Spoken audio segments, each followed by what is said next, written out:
Forget about Hades 2 and imagine a way more hardcore experience with Sworn. Why is it so much harder? Well, first and foremost, you can barely stagger your opponents, which makes your dodge skills more important than ever. Not only that though, you can online co-op play this game with up to 4 players, which has you and your friends then on an epic journey to reclaim a fallen Camelot from a corrupted King Arthur. Shout out to Team 17 for sponsoring this YouTube video of Sworn. We'll be giving you a beginner's overview, what things to unlock and what to look out for in the very beginning for maximum enjoyment and efficiency. You get 4 different characters, from the Vigilante to Rogue, followed up by the Spectre, and lastly the Monk. And each of them has 4 different weapons, each weapon with their unique movesets, going from standard light attack spam to charged light attacks, depending on the bow, and the heavy attack.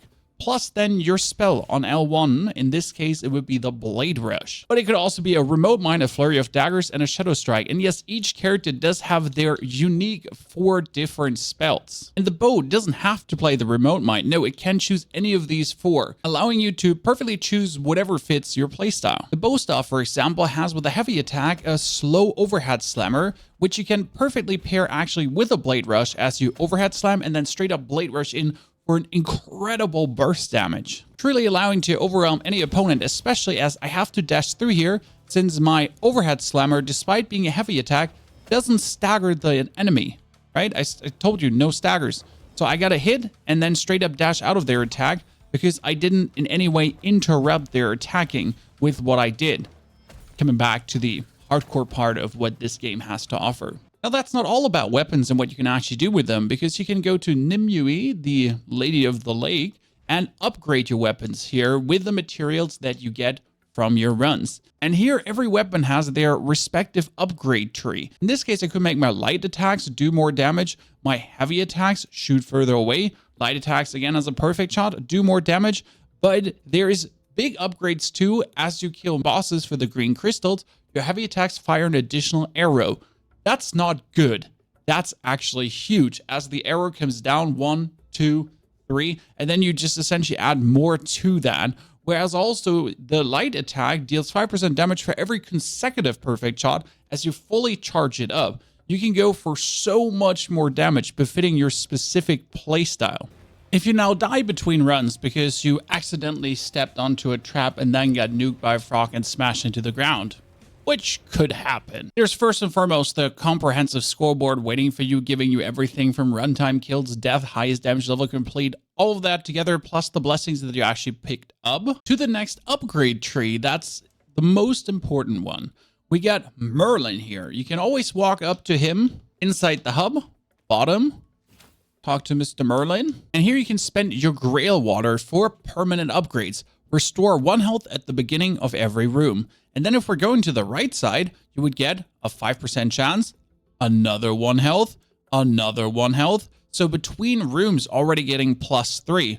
Or you could go the route that I choose for myself, where we get more health when we get revived. That doesn't matter, but deal 30% damage to enemies above 90% health. Which means if I'm actually playing the bow and charge my shot up, or even as we talked about the bow staff, and I go for the beginning overhead heavy hit, well, that one is always empowered straight away. With your pink crystals, you can unlock further trees though, the devotion, the treasure, the wealth, or to the left, the war tree. And that's the first one you should get, simply because it has the best upgrade in the game. Movement speed, sure, that's nice, but gain another dash charge. And up here, gain another dash charge. This is undeniable the most useful thing, because if you dash wrong into an enemy attack, being able to just straight away dash again is the best that can always happen to you. But there's even more upgrades to discover for yourself. If you beat a room, you can pick up your Fae Blessings. Before I do this though, a little tip. If you see these vases, break them. That's another 5 crystal charts to unlock more weapons, unlock further Merlin trees. You want the crystal charts. Then you can choose between 2 Fae Blessings. And here's, for example, the Giant, known for staggering, or the Hand of Fate, known for critical strike.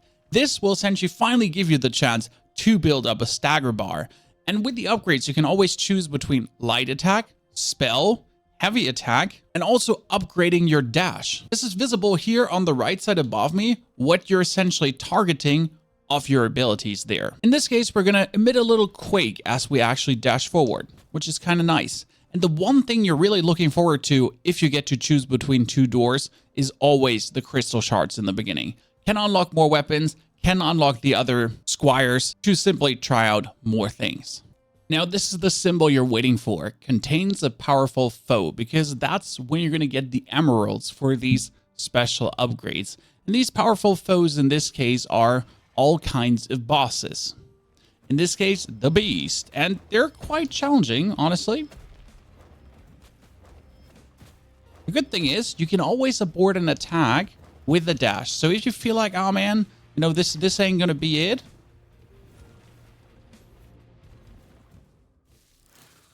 you can technically always dash out of it if you don't get killed. The final person to interact with is the Fisher King, and he does have a comprehensive encyclopedia of all the Fae Blessings that you have encountered. From Bab the Dark Omen, who focuses on backstab powers where you do more damage from behind, with the Frozen Witch actually giving you the chance to freeze things in an area, for example with the Chilling Dash Frost Nova, or getting a companion, because this is something very exciting. Yes, you can have a companion following you, essentially shooting at your enemies. Then we get the Mother of Banshees that inflicts weak on your opponents. Then Gog Magog the Last Giant, and he does the stagger power, and that's the orange stagger bar that fills up, and it's incredibly strong. I do especially love the dash you have seen with the dash quake, dash quake, dash quake.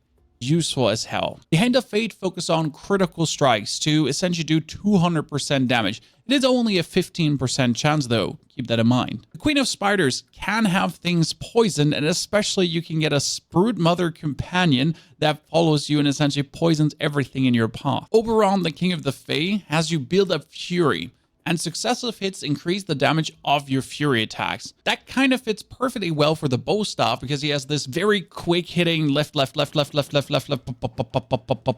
pop. Getting Oberon with him, quite nice. But Titania, end of the day, who does Ignite, and the Ignite is only every 8 seconds, which means if we're looking actually at our bow then, with a rather slow heavy attack, every 8 seconds kind of fits nice to that. Right, making sure that you then ignite when you... And this whole game, you'll be able to host, join friends, play together, find the official Discord for Soren, and essentially be able to enjoy the whole thing as a co-op fun.